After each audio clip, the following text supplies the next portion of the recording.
We are talking about something here that's extremely dark. This is a very dark entity, and this is one of the most closely guarded secrets that America has. Probably way more closely guarded than the lack of gold they possess at Fort Knox, and probably much more closely guarded than all their nuclear secrets as well. Friends, thanks so much for joining us. I am very privileged to have back on the line Rob Kirby from Kirby Analytics, the one and only Rob Kirby, and Rob's going to help us break down what Bill Holter is calling the global margin call. Rob, how are you? I'm good. How you been keeping? I've been keeping okay, and I have to tell you, I've heard your name mentioned now several times in just the past few days. Once on the Perpetual Assets interview with Jim Willey, Jim mentioned you, and of course, my recent interview with Bill Holter talking about This Is It, Collapses Here. Bill mentioned you as it relates to the Exchange Stabilization Fund, and I just wanted to have you back on to help us dissect all that's going on, and I have a million questions for you. First question is, where would you like to begin? That's a great question.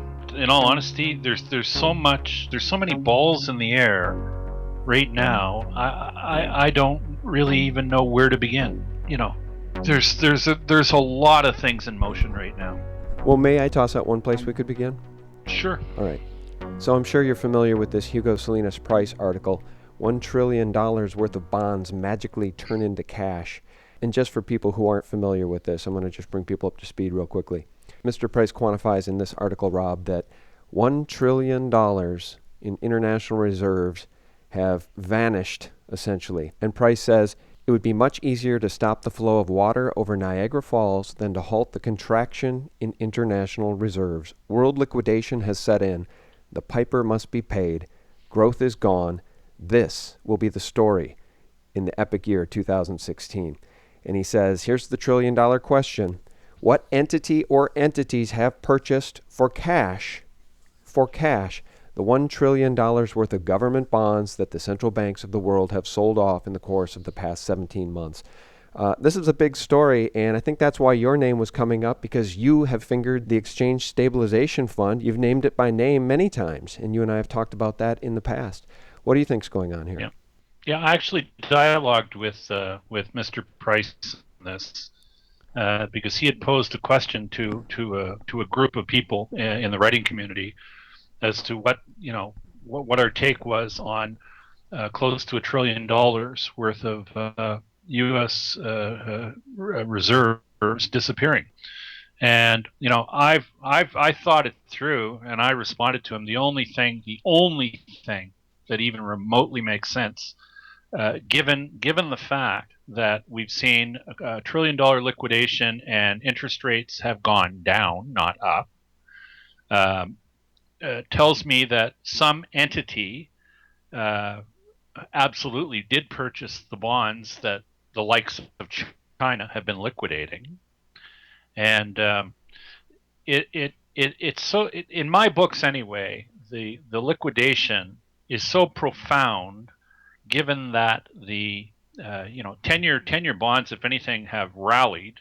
As this liquidation has occurred. I mean, the net of it, we got 10-year U.S. bond rates right now around 205.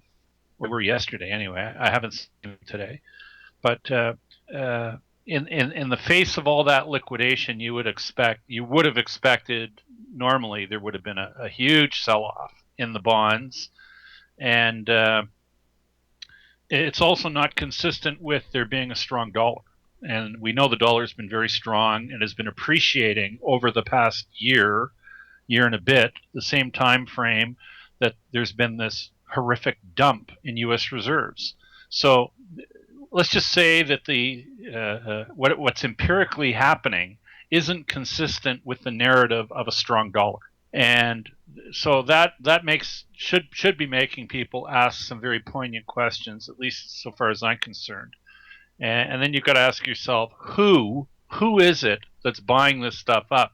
We know the big banks know. We know the likes of Morgan Bank, Morgan Stanley, Citibank, and Goldman Sachs, who run the U.S. bond market.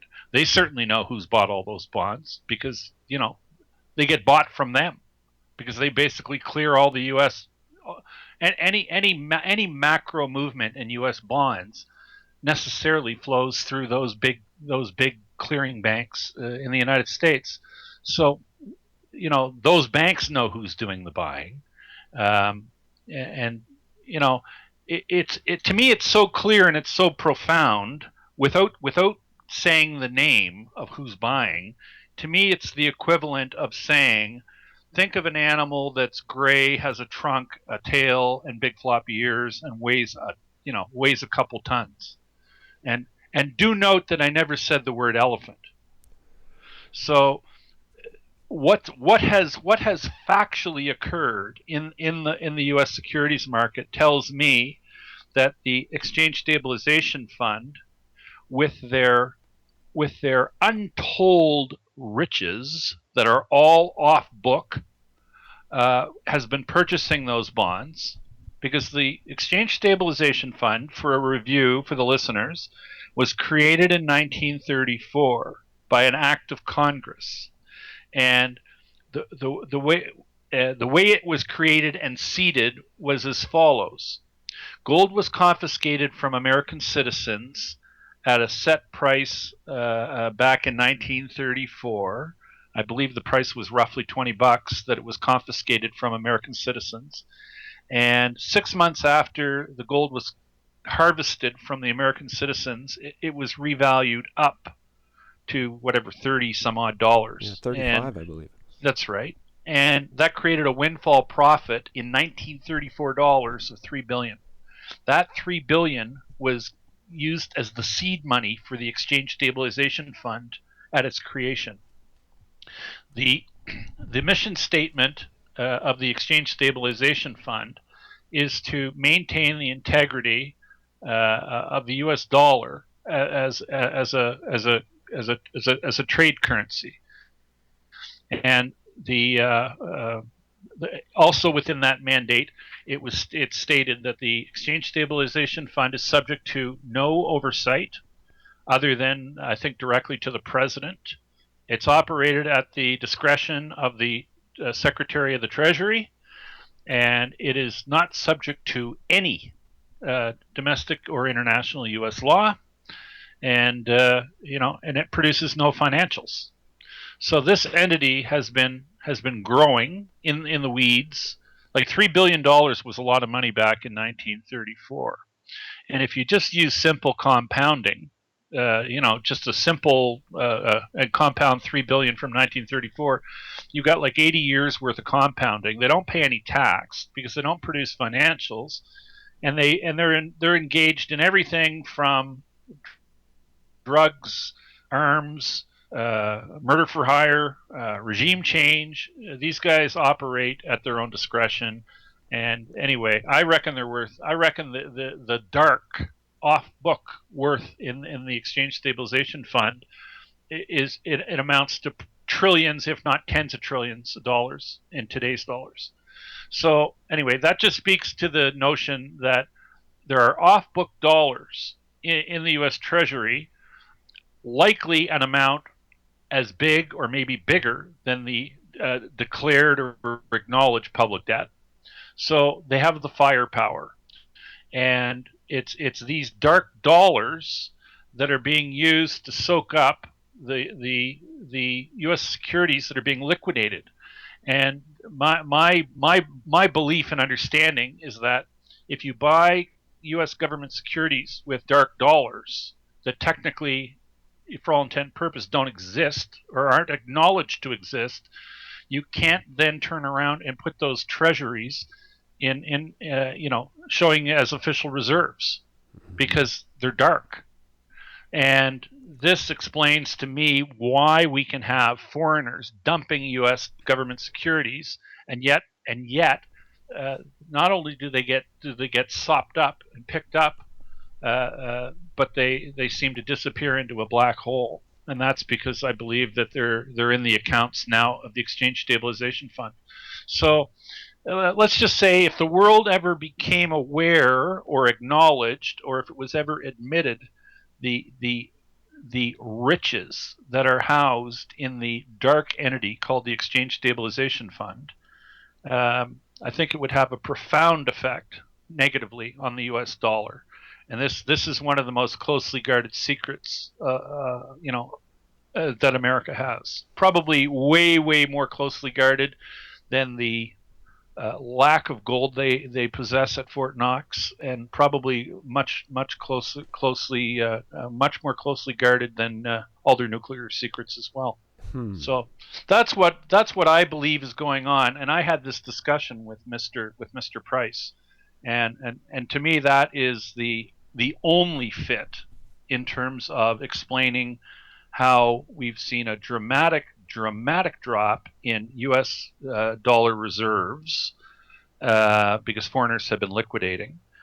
We know China's been liquidating, and we know other countries have been liquidating. And yet, in the face of these foreigners dumping U.S. government securities, they continue to the long end of the U.S. Treasuries have rallied, and they certainly haven't sold off. And that's what you'd expect to happen if you had foreigners dumping somewhere in the tune of $1 trillion worth of U.S. government securities. You'd expect the bond market to be a mess. The dollar should be on its back, weak, but instead the dollar remains looking strong because we have this dark entity that is doing exactly what it was set up to do: protect the integrity of the U.S. dollar and to keep the faith in the fiat US dollar, even as foreigners are pitching it. So, Yeah. I recently posted a powerful video about the Exchange Stabilization Fund. The name of that video is What I've Been Afraid to Blog About, and it comes from marketskeptics.com. I want to read something to you here in a second, but circling back to what Hugo had written in his piece, I may have done a poor job of setting that up for the audience so that they could quantify that $1 trillion. So let me just share this with folks. Price writes, the data for Friday, January 8th, 2016 is shocking. As expected, total international reserves held by central banks, excluding gold, expressed in U.S. dollars, amounts to $11.032 trillion as of that date, January 8th, 2016.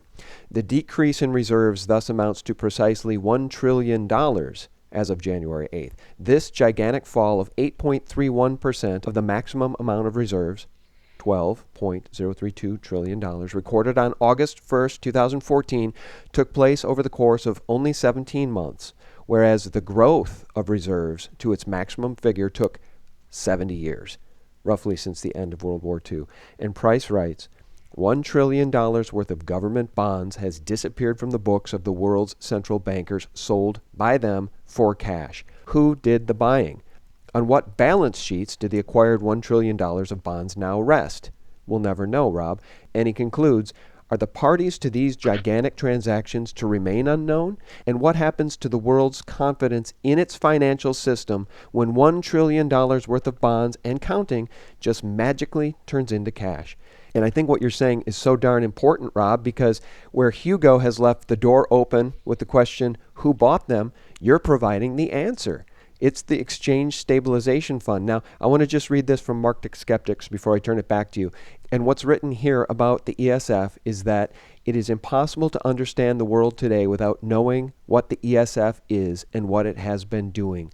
Officially in charge of defending the dollar, the ESF is the government agency which controls the New York Fed, runs the CIA's black budget, and is the architect of the world's monetary system, IMF, World Bank, etc. ESF financing through the OSS and then the CIA built up the worldwide propaganda network which has so badly distorted history today. It has been directly involved in virtually every major U.S. fraud scandal since its creation in 1934. The London Gold Pool, the Kennedy assassination, Iran-Contra, CIA drug trafficking, and worse. Pretty powerful statements here written here at marketskeptics.com, but it's exactly what you're saying, and I just wanted to back you up with some quantifiables there, Rob. yeah, no, Sean, I've been citing that expose by Eric DeCarbonell at marketskeptics.com. He produced that expose on the Exchange Stabilization Fund back in it's quite a while ago. June 3rd, 2011. Yeah. So Yeah. it was just before it was in the run up. It was in the run up to the election between Romney and Obama, and he produced that expose on the ESF, and then a few months shortly after producing it, he literally disappeared into the ether. Eric de Carbonell did. I used to converse with him, and his great grandfather was Frank Vanderlip. Frank Vanderlip was one of the framers of the Federal Reserve Act and was a participant at Jekyll Island when the Federal Reserve Act was penned back in you know over a century ago. And he he uh, he comes from a family of uh, central bankers, and he understands central banking, and he also understands that central banking is being somewhat mistakenly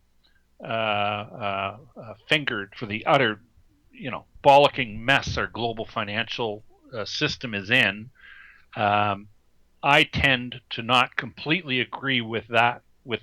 I call it a biased view because his great grandfather was a central banker, but he certainly gives insight into who really calls the shots in America on the financial stage, and that, without a doubt, is not the Federal Reserve.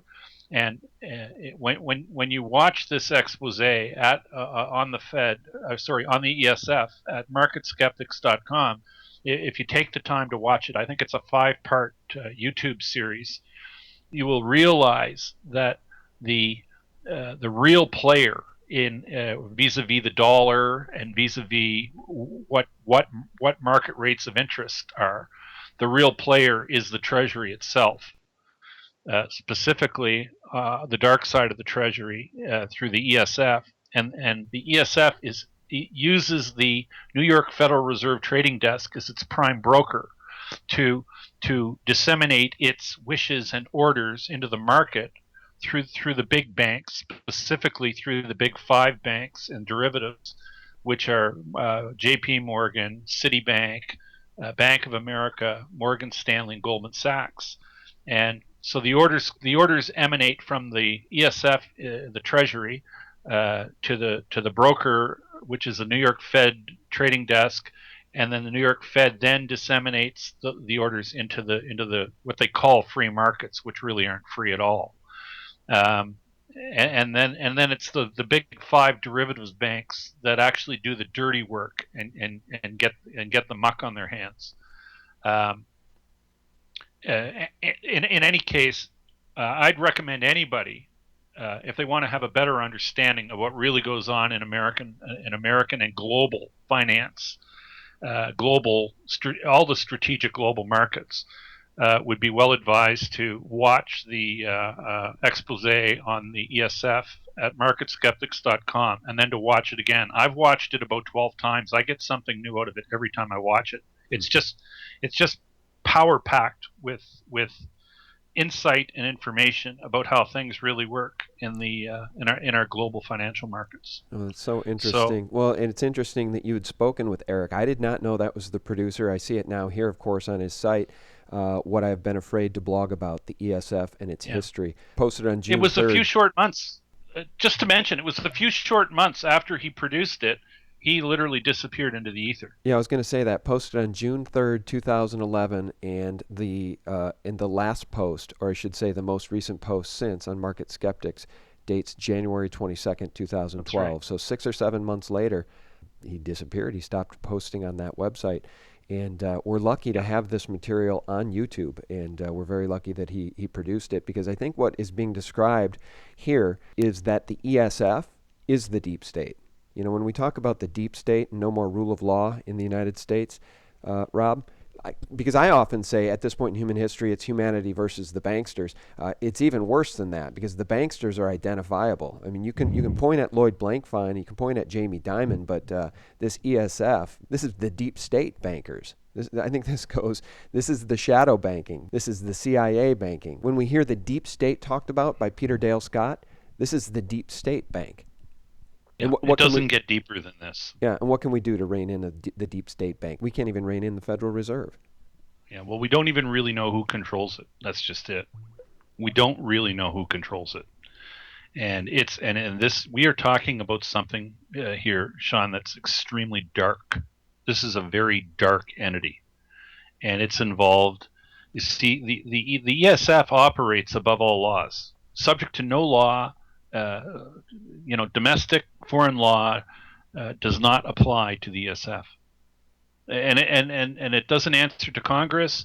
It answers to nobody, and they're involved in everything from regime change, the drug trade, murder for hire, arms. This is the bottom of the barrel of skunk works, and these guys just have a license to do whatever they please, and uh, and that's you see, and that's operated by operationally on a day-to-day basis by the Secretary of the Treasury. And we hear so much chatter in the financial markets about Yellen and Bernanke and Greenspan before her, and about what they're doing in the markets. There's no light really being shone on the Secretary of the Treasury, who operates this, elephant, hiding under the blanket fund.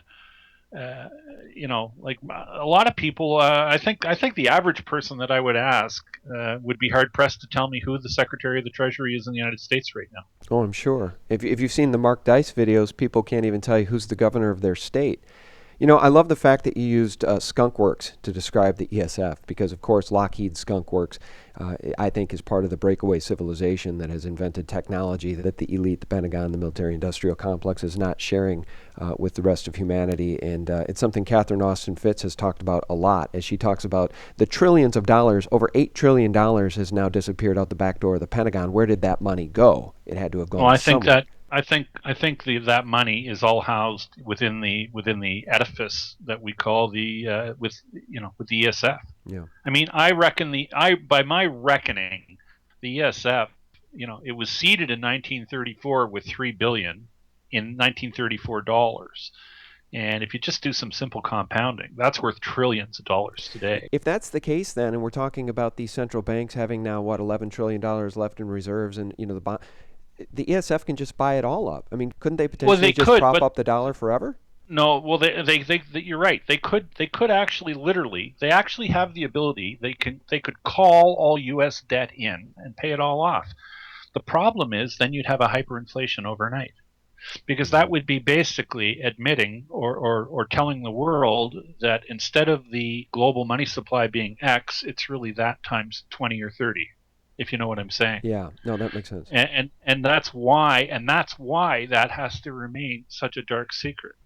They need to maintain the pretense, the confidence in the dollar. Um, Let Sure. me ask you this. So, Bill Holter says this is it. We're watching collapse. This is history in the making. We're watching history unfold.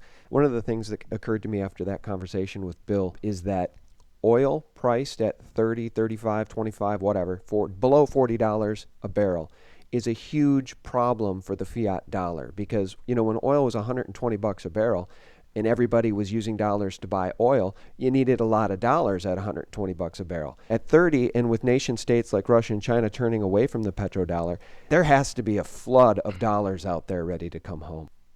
Well, you see what's happened. The reason that the oil price is down, at least this is my contention.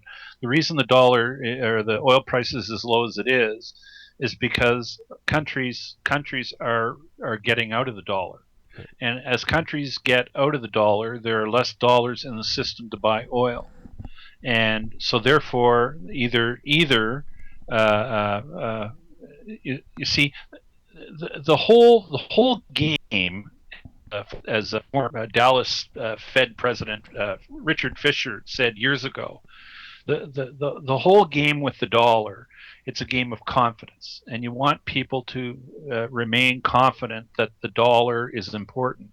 I would suggest to you that by collapsing the oil price, they're making the dollar look stronger in relative terms, like than oil.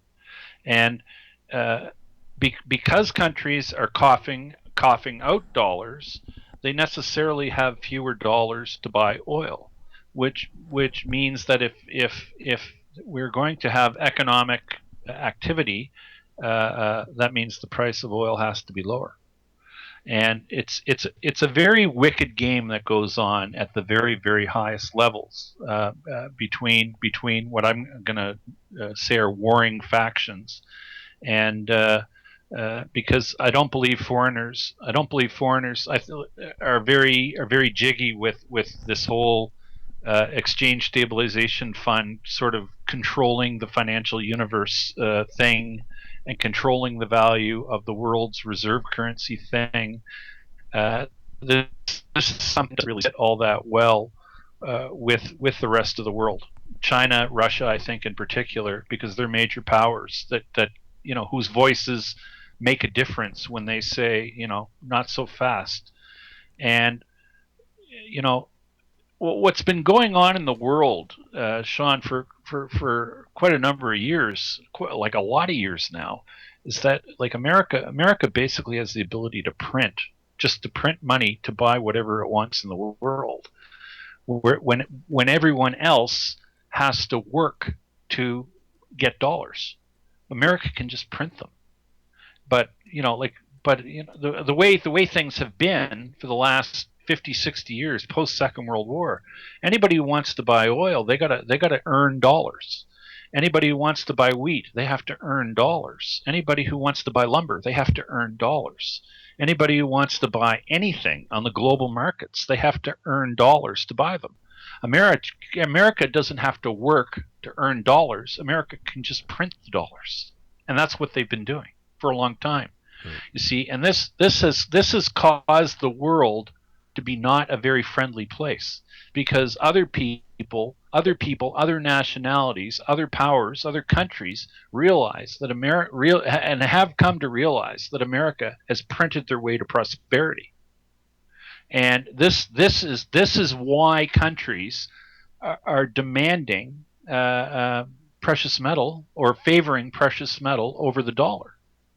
And this is why countries like China are liquidating their U.S. government securities and buying gold, because they realize that they've been hooped into owning all these dollars. They want to get rid of them because they know that intrinsically the dollar's worth nothing, and they're trying to convert these U.S. government securities that they keep accumulating in their trade accounts. They try to convert them into tangible things, because they know that fundamentally the dollar has no value. So there's a game going on here.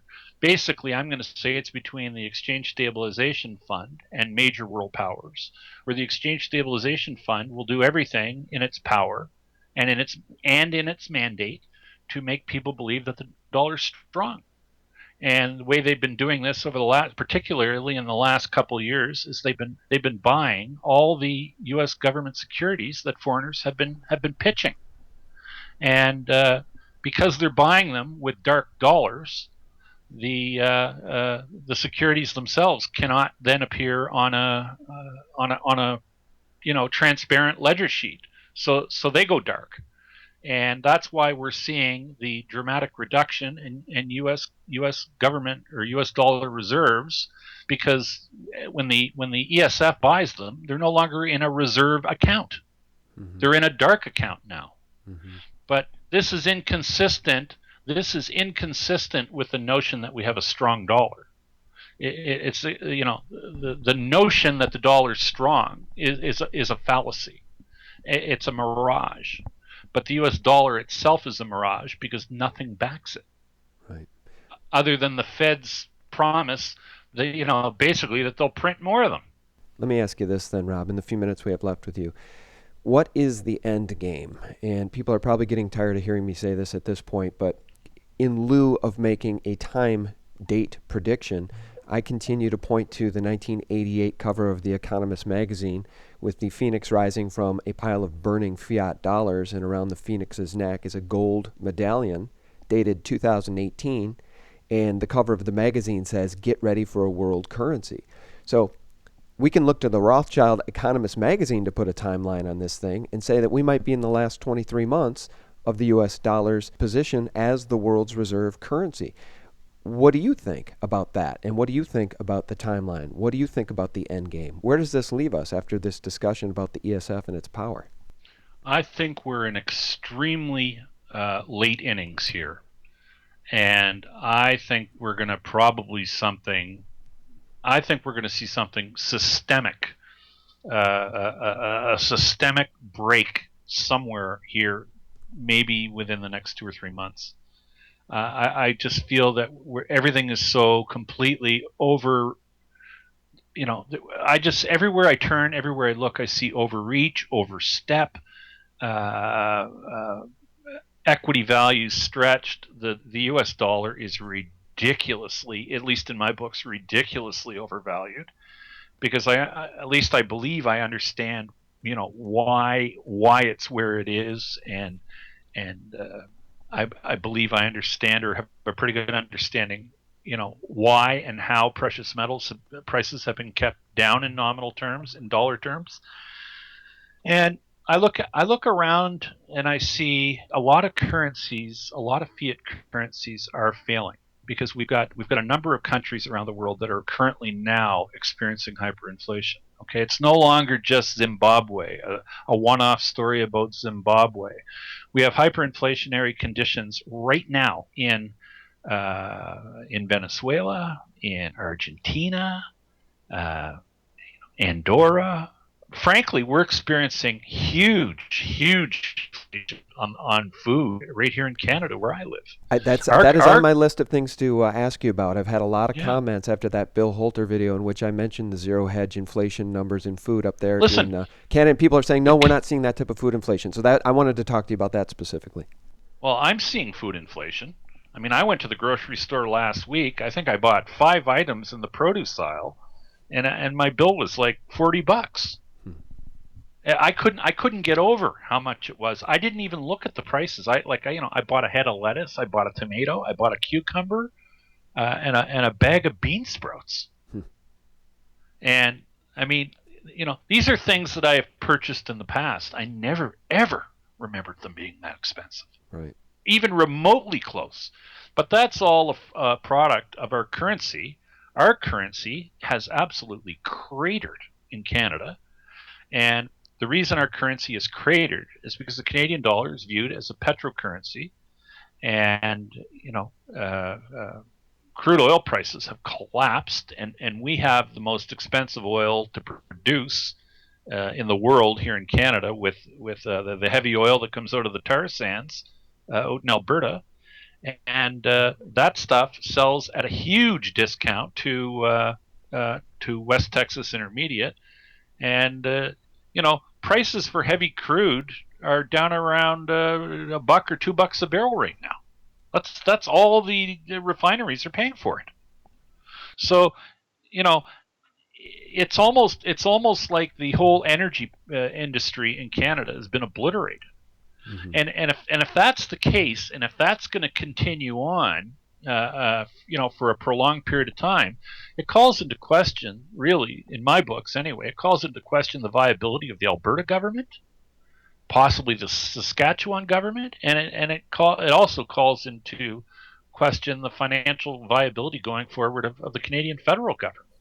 And with such being the case, I don't know where the bottom is for the Canadian dollar right now. Like, how low can our dollar go? I wouldn't want to put a number on it right now, which means that we could be facing a hyperinflationary situation in Canada in the coming months if things turn out to be as dire as they're looking. Right. Well, I want to ask you this here as we're wrapping up. I want to paint a picture for people about collapse and what it looks like because clearly it can happen anywhere, right? It used to just be third world nations like Zimbabwe. Now we're seeing it in second world nations. It's going to happen in first world nations. It's going to happen here. And as I lead to an end soundbite that I've played before and I want to play again here to remind people how quickly things can turn very, very bad, just answer this, Rob. Are things better now than they were in 2007 leading up to the 2008 crisis, or are they worse? They're different. The can. I'm going to address it this way: the can has been kicked down the road a long way since 2007, and the what naturally might have occurred in 2007 to right the ship or to make things or to put things back on a sound footing probably would have been much easier than what we're now facing because the can has been pushed down the road further. I think the workout or the resolution to where we're at is going to be much more painful from here than it would have been if appropriate steps had been taken in 2007. Yeah, I completely agree, and I just want to remind folks about what happened in 2008, as reported by Representative Paul Konjarsky, who appeared on C-SPAN and admitted $550 billion just vanished from money market accounts in a matter of a couple of hours. It was about September 15th. Here's the facts, and we don't even talk about these things. On Thursday at about 11 o'clock in the morning, the Federal Reserve noticed a tremendous drawdown of money market accounts in the United States to the tune of $550 billion was being drawn out in a matter of an hour or two. The Treasury opened up its window to help. They pumped $105 billion in the system and quickly realized that they could not stem the tide. We were having an electronic run on the banks.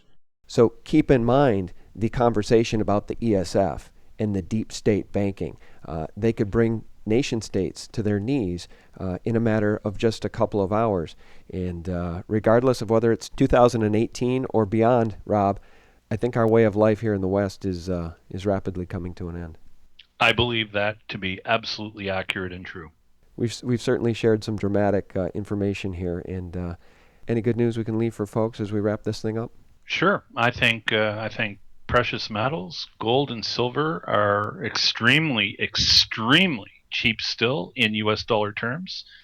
And anybody who has the means or the resources, I would suggest, if you haven't already, start taking control of your financial future and start building a stash of physical precious metal, and at least you can insulate yourself somewhat from the coming financial reset if, as, and when it occurs. And I do believe it's coming in the very near future. Well, Rob, I just want you to know that in the comments I see a lot people asking for you by name, saying, hey, you need to get Rob Kirby back on. When can we hear from Rob Kirby again? People really very much appreciate your intellect and your point of view on these things.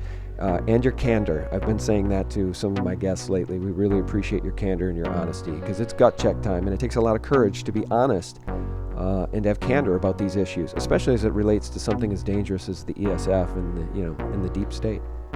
Talking about the ESF can make you as popular as Edward Snowden. It's something to think about, eh? Yeah. Well, it's a good thing you're in Canada. Maybe if I have to make a hasty exit from the United States, you'll take me in. Guys, our guest has been Rob Kirby from KirbyAnalytics.com. Rob, thanks so much for your time. We really very much appreciate it. Pleasure being with you. Pleasure to have you. And guys, thanks for listening. We appreciate your support at sgtreport.com, thelibertymill.com, and thephaser.com. Thanks for listening. Have a great week.